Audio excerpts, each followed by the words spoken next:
Nice to meet you, friend. Nice. Sky Sports. I think probably we should start with maybe just an injury update. Everything is okay. Everybody's okay. An injury update and a fitness update of just the squad. How you doing? Everybody's okay. Everybody's okay? Yeah. Well, the form of the team is fantastic. I mean, obviously 3 wins out of your last 5. How important is momentum going into this part of the season? It's really important trying to achieve the consistency on our performance is one of the objectives that we have. We know how hard it is, but it's to go game by game and always trying to improve and become a better team. And contract renewals have kind of been the talk of the Wolves team at the moment. Obviously improving with 3 new deals for important first team players. Why was it that those individuals were picked out, and what do they kind of bring now that their futures are sealed here at Wolves? They are players that they are here before, so players that have many years in the club, and we believe that the core of the squad and keeping the same players will improve us. There are players that are having a good performances since last season, Roman, Connor and Matt, so the idea is to always keep what works. And how do you, now that you go into the business end of the year, keep the boys focused? Obviously the top 6 is their own bubble, but technically most people would look at you as maybe top of everybody else. How do you keep them focused, and especially with the ambitions of European football? We go game by game. The table doesn't mean anything, we just go game by game. Like I said before, play the game, focus on our tasks and play. Don't think about anything else, just don't think about the result, don't think about anything. Just think about your task, your performance, the way you want to play, how you want to do things. Look at your opponent, realize that tomorrow you're going to have a tough opponent in front of us. That's how we keep our feet on the ground. Speaking of that opponent, obviously Bournemouth are in that sort of bubble with you in terms of those teams looking to get into that illustrious 7th position. How are you preparing going into that game? The way we prepare all the games with all the details, trying to give the maximum of info to the players and preparing the game. The game preparation begins in the beginning of the week, so we prepare well and we are ready to go. And obviously it's the preparations, as you say, it's going to be a difficult game and you're kind of focused for it. But there's no Callum Wilson, there's also not going to be any David Brooks either. Does that not give you a kind of a psychological edge knowing 2 of their key players are out? No, what we know is that Bournemouth has a fantastic squad, and for sure Eddie will find another solutions and always a strong 11 for sure. It'd be interesting to find out from yourself, how do you see your debut season within the Premier League? How have you assessed it so far?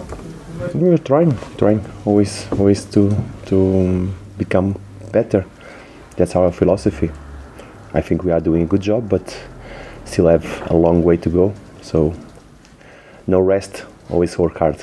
I understand that. And kind of going forward, the ambitions that you probably gave to the board when you joined and the board probably gave back to you, do you see that coming forward now with the stadium expansion? So much was made of your recruitment of big players, but you've kind of lived up to the hype, haven't you? Our ambition is simple.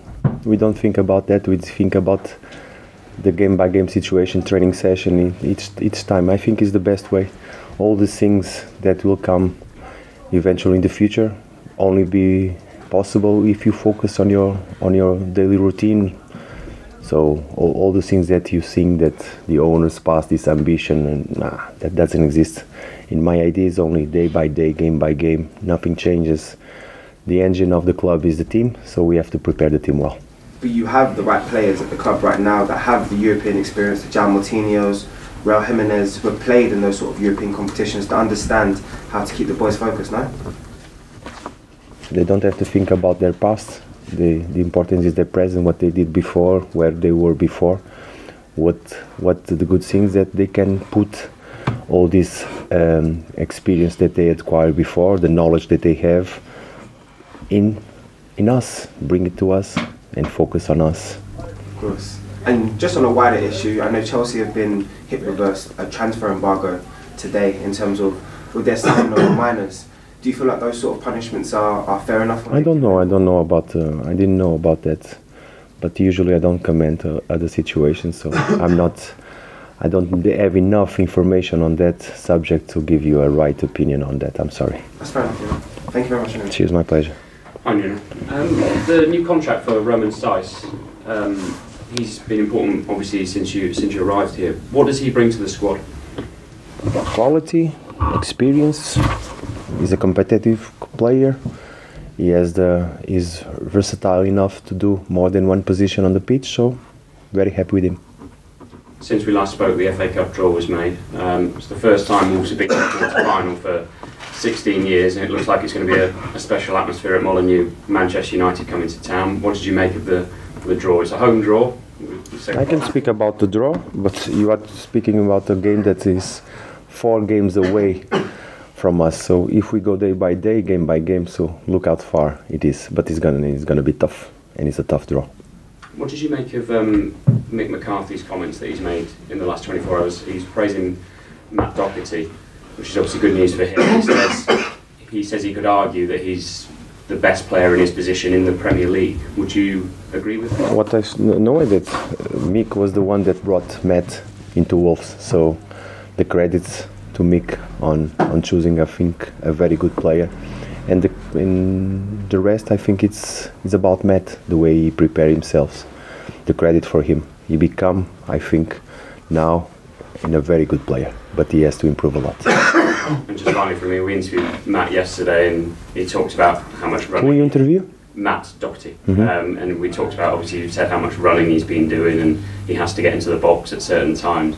And he says if he doesn't do that, you don't shout at him, but it's just a look. Is that something you've been kind of working on? Does that work? Ask him. I don't work on my look. What I try is to improve them. It's not the way I look at him. For sure, that doesn't make him run. He runs because he believes that he can arrive, and he goes up and down. And he has to keep doing it. Keep doing it. Don't change. Thanks very much. My pleasure. Camera, please, guys.